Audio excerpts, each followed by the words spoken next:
지금은 돈 벌 시간 엘리트 앰비션입니다. 최근에 저에게 이런 질문이 들어왔어요. 엘리트 앰비션님, 급매물, 아파트 급매물을 싸게 후려치는 방법, 그러니까 좋은 매물을 어떻게 하면 내 것으로 가져올 수 있을까요? 좋은 방법이 있을까요? 이거에 대한 제가 답변을 좀 드리도록 하겠습니다. 일단 여러분들이 우리가 경매랑 이제 급매물 다른 건 다른데, 경매는 일단은 기본적으로 내가 원하는 지역에 원하는 그 동에 그 호수에 물건이 나와야 되는데, 나온다 하더라도 이게 사람들이 들어가야 되잖아요. 들어가서 추첨을 해서 아무래도 경쟁이 붙잖아요. 붙다 보니까 아무래도 치열할 수밖에 없는데, 물론 이제 눈치 게임이죠. 근데 급매물은 어찌 됐건 간에 좀 내가 열심히 노력해보면 싸게 후려칠 수 있다는 거죠. 후려칠 수 있고, 내가 어떻게 하면 효율적으로 가져올 수 있다는 것에 대해서 조금 다릅니다. 접근 방식이. 자, 첫 번째, 여러분들이 어떤 해당 지역에 어떤 아파트를 찾으려고 했어요. 근데 나는 이 지역이 마음에 들고 이 지역을 좀 사고 싶어. 근데 보통 가격대가 뭐 한 5억대로 칠게요.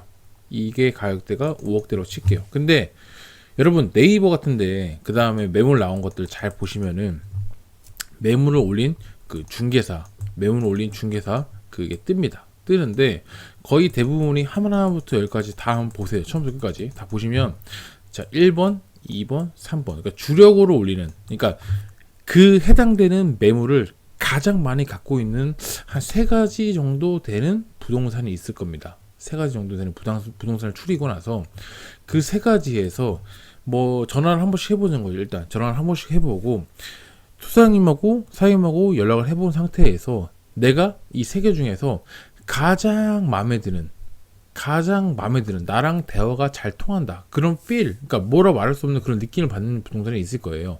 그러니까 나는 다 해봤는데 첫 번째, 세 번째보다 두 번째 부동산이 좀 마음에 들어. 그렇게 되면 실제로 방문을 하시겠죠. 아무래도 그 지역에 관심 있고 하기 때문에 임장을 가시겠죠. 두 번째 부동산에 직접 가시게 돼서 뭐 자주 방문도 하게 되고 자주 연락도 드리고 안부도 묻고 이제 그런 사이가 되고 계속적으로 좀 친해지는 연습을 하게 되면, 아무래도 여러분들이 눈치를 채셨겠지만 이 부동산에서 이 네이버 매가에 내 거 실매매 인증을 해서 올리는 것도 있지만, 기본적으로 접수가 됐지만 히든카드로 안 올린 것도 있고 아직 올리기 전인 카드도 있고, 여러가지 그 해당되는 부동산에서 히든카드로 숨겨놓은 매물도 있을 수 있어요. 그렇기 때문에 그 해당 지역을 매물을 꽉 잡고 있는 부동산 소장님하고 사장님하고 개인적으로 친해진다고 하면, 아무래도 우리 형 동생, 언니 동생 하는 사람들에게 좋은 물건을, 좀 괜찮은 물건을 소개시켜주고 먼저 알려주고, 그러니까 먼저 네이버에 뜨기 전에 야 동생 누구누구야 이거 좋은 매물 있는데 한번 볼래? 하고 먼저 얘기해 줄 수 있다는 거죠. 그러니까 남들보다 재빨리 가르쳐주는 거죠. 사실상 내가 그 매물을 선택 안 한다 할지라도 정보 공개가 나한테 먼저 되고 나서 내가 싫다고 하고 나서 네이버에 노출되는 거랑, 내가 네이버에 노출되기 전에 내가 먼저 정보 아는 건, 이건 천지 차이거든요. 그렇기 때문에 이게 굉장히 무시할 수 없는 부분이라 보여집니다. 사실상 여러분들이 예를 들어서 어떤 물건을 살게요. 어떤 뭐가 됐든 간에, 그게 옷이든 뭐가 됐든 간에, 여러분 뭐 하나 보더라도 매장 여기도 가보고 여러 군데 인터넷도 구경해보고 여러 군데 다 포함해서 알아보고 해서 그때서야 결정하시지 않습니까? 근데 하다못해 몇천 혹은 몇억 몇십억짜리 물건을 사는데 이렇게 안 하는 건, 그죠?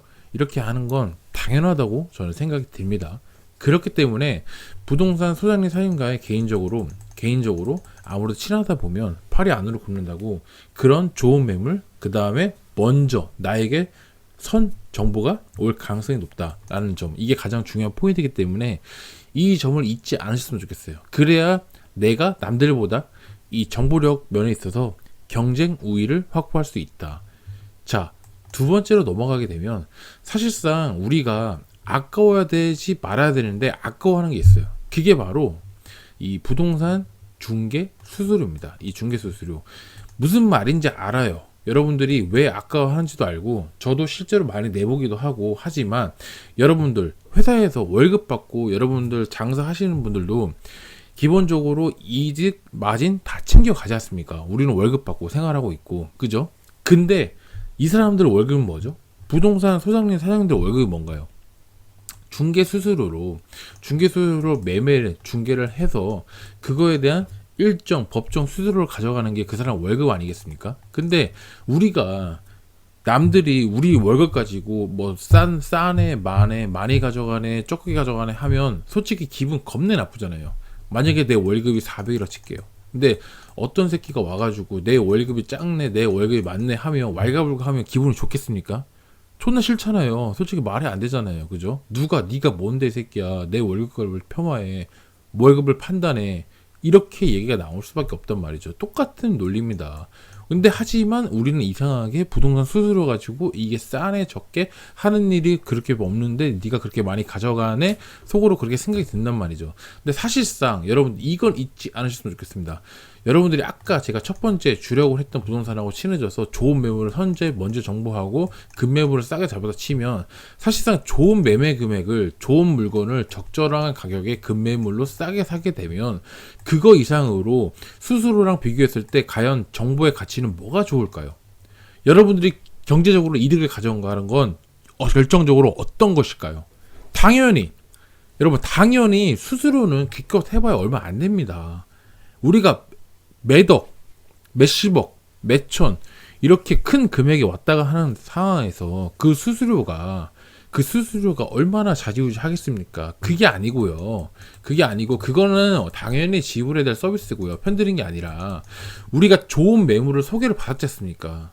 첫 번째 제가 말씀드린 것들 통해서 그렇기 때문에 좋은 매매 금액을 몇천 혹은 몇백을 더 싸게 샀기 때문에 분명히 이거에 대한 메리트는 여러분들이 가져갈 수밖에 없다.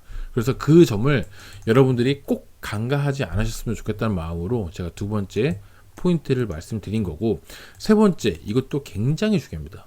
뭐라면 매도인의 상황 파악. 이거는 간단하게 얘기하면 급한 놈이 지게 돼 있다. 다시 급한 놈이 지게 돼 있다. 예를 한번 들어볼까요? 어떤 매도인이 있는데 어디 신규 아파트를 들어가거나 어디 뭐 물건을 잔금을 치러야 될 게 있어. 근데 몇 월 며칠까지, 예를 들어서 12월 8일까지 잔금을 치러야 돼. 그럼 이 사람 뭐죠? 11월 말, 이 12월이 점점 다가오면 올수록 똥줄에 타겠죠. 엄청 급하겠죠. 그러면 어떻게 되겠죠? 웬만해서 원래 적정 가격이 5억짜리 집을 5억에 팔아야 되는데 4억 7천이든 8천이든 간에 1,000만원이든 2,000만원, 3,000만원이든 싸게 후려치면 먹힌다 안 먹힌다? 먹힐 가능성이 확률적으로 높아질 수밖에 없다. 근데 반대로 내가 상황이 여유롭고 하면 내가 잔금을 치를 수가 있어. 내가 후속타로 잔금을 치를 수가 있어. 그러면 당연히 5억에 팔려고 하겠죠. 이게 매도인의 상황이 진짜 급하면 급할수록 지게 돼 있어요. 이게 힘겨루게 싸우면서 어쩔 수가 없어요. 그건 우리도 마찬가지예요. 우리가 물건 팔 때도 마찬가지지만 이게 매도인이 또 다른 예시를 한번 들어볼까요? 6월 우리 기점으로 다주택자 혹은 법인이라든지 그 다음에 모든 이 기점이 잡힙니다. 재산세, 토지세가 잡히고 모든 기준이 잡히는데 예를 들어서 5월달에 다주택자라든지 아니면은 꼭 반드시 뭐 1가구 2주택 뭐 비과세를 위해서 한다든지 그런 매도인마다 각각 특성의 그런 세금적인 고려 사항이 있는데 그 세금 혜택 때문에 그 다음에 세금을 덜 내기 위해서 그 전에 해당 기간에 팔아야 되는 경우가 분명히 있다는 거죠. 하지만 그런 상황들을 파악됐다면 내가 협상 테이블에 있을 때 굉장히 유리하다. 근데 하지만 그런 상황을 모르고 협상하게 되면 오히려 내가 역으로 당할 수가 있다. 그래서 이 부분은 이 첫 번째 기점으로 첫 번째 기반이 제가 첫 번째 말씀드린 부분이 포인트가 그거예요. 첫 번째가 기반이 됐기 때문에 세 번째 매도인의 상황 파악도 굉장히 유해질 수밖에 없다. 이게 어떻게 보면 첫 번째가 기반이 잘 됐기 때문에 두 번째도 가게 되고 세 번째도 가게 되는 케이스인 거죠. 이해하셨나요? 그래서 세 번째 매도인의 상황 파악을 알게 되면 급한 매도인을 싸게 후려쳐서 협상의 딜로 테이블을 끌고 와서 몇 천만 원 후려치는 겁니다. 그렇기 때문에 좋은 매물을 싸게 사는 거죠. 그렇기 때문에 수수료가 아깝지 않다. 이게 하나 둘 셋이 완벽하게 이어지는 거다. 자, 마지막으로 인테리어 유무를 따질 경우가 있습니다. 우리가 뭐 층수, 남향, 동향, 서향, 몇 동인지 로얄 동인지 그 다음에 입구랑 어떻게 되는지 학교랑 어떻게 되는지 다 따지죠. 당연히 따져야 됩니다. 입지 같은 거 당연히 중요하니까. 그러면서 따지는 게 우리가 인테리어 유무가 있어요. 근데 인테리어는 저는 그렇게 생각해요. 인테리어가 뭐 올 인테리어가 돼 있어가지고 인테리어가 뭐 아트월이라든지 이것저것 호불호가 좀 갈릴 수 있는 인테리어를 한 게 있는데, 사실상 인테리어를 해서 깔끔하게 될 수 있는데 이게 특히 남성분들은 상관이 없는데 여성분들 같은 경우는 호불호가 굉장히 많이 갈립니다. 그러니까 예를 들어서 저는 이쁘다고 생각을 하지만 다른 여성분들이 왔을 때는 아, 이 집 진짜 촌스럽다. 무슨 말인지 아시겠죠? 호불호가 굉장히 다르다는 겁니다. 그렇기 때문에 차라리 어설프게 인테리어 된 프리 인테리어 되고 그거를 좀 비싸게 주고 살 바에는 차라리 기본 집이라 할지라도 싸게 후려쳐서 그냥 최대한 싸게 사는 게 더 중요할 수 있다는 얘기죠. 무슨 얘기라면 기본 집을 싸게 후려치는 거예요. 인테리어 된 집을 비싸게 조금 더 웃돈 주고 사는 게 아니라 기본 집을 더 후려쳐서 빌미를 명분을 내세워서 더 싸게 치는 거죠. 더 싸게 쳐서 더 싸게 산 가격에서 여기서 기본적으로 도배하고 장판만 해주고 LED 조명 정도만 싹 바꿔주면 집이 환해 보이고 깔끔해진다는 거죠. 차라리 그렇게 하는 게 가성비적으로 인테리어가 더 효과를 발휘할 수 있다. 왜? 그거는 말 그대로 기본 집이잖아요. 기본 집에다가 그냥 말 그대로 인테리어를 하게 되면 매수인 분께서 자기가 원하는 입맛에 포인트를 둔다거나 인테리어를 조금 더 변형할 수가 있거든요. 차라리 그렇게 응용하는 게 훨씬 낫다. 왜? 다음 사람을 위해서. 근데 첫 번째, 내가 인테리어가 원래 인테리어가 된 상태로 되면 딱 그 인테리어가 마음에 드는 사람은 상관이 없어요. 그건 당연히 매수를 하겠죠. 근데 그게 아니라 나는 이 인테리어가 촌스럽고 마음에 안 들어. 그럼 어떻게 돼야겠죠? 당연히 철거를 해야 됩니다. 철거하는데 비용 또 들죠. 다시 인테리어 들죠. 돈 들죠. 그러니까 매수자 입장에서는 이 집 당연히 안 사겠죠. 그렇기 때문에 이거는 매도나 매수할 때 종합적으로 판단했을 때 기본적으로 우리가 싸게 사는 거, 기본 집을 오히려 지금 현재 가격보다 더 싸게 사는 게 굉장히 중요하다. 이 포인트를 여러분들에게 좀 말씀드리고 싶었습니다. 자, 여러분, 다 마지막입니다.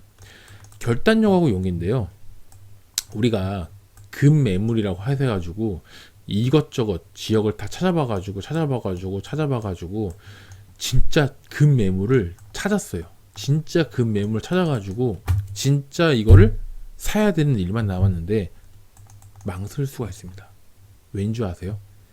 매덕, 진짜 큰 돈이 들어가죠. 매덕, 매천. 무슨 말인지 큰 돈이 들어가니까 사실상 막상 돈을 계좌를 쏠 때 그 다음에 내가 이거 잘할 수 있을까? 나중에 후회하지 않을까? 리스크가 너무 크지 않나?